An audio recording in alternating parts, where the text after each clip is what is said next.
హమరా హైదరాబాద్. తెలంగాణ రాష్ట్రాన్ని మాదక ద్రవ్యాల రహితంగా మార్చేందుకు ప్రతి ఒక్కరూ బాధ్యత తీసుకోవాలని మంత్రి అడ్లూరి లక్ష్మణ్ పిలుపునిచ్చారు. సికింద్రాబాద్లోని గాంధీ మెడికల్ కాలేజీలో మాదక ద్రవ్యాల నివారణపై జరిగిన అవగాహన సదస్సులో మంత్రి ముఖ్య అతిథిగా పాల్గొన్నారు.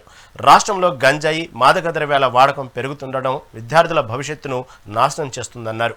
ముఖ్యమంత్రి రేవంత్ రెడ్డి ఆదేశాల మేరకు నార్కోటిక్ విభాగం నిఘా పెట్టిందని తెలిపారు.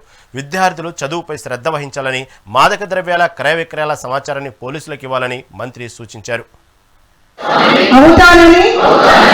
ప్రతిజ్ఞ చేయించున్నాను. జై హింద్.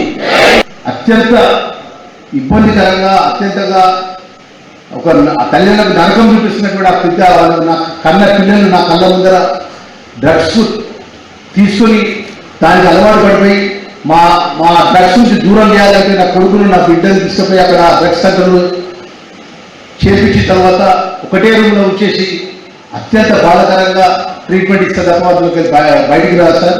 సుమారు నెల 2 నెలలు 3 నెలలు అక్కడ ఉండాల్సిన పరిస్థితి ఏర్పడుతుంది సార్. అంతకంటే నరకం ఏముండదు సార్ అని చెప్పేసి మా సెక్రటరీ గారు చెప్తున్నారు.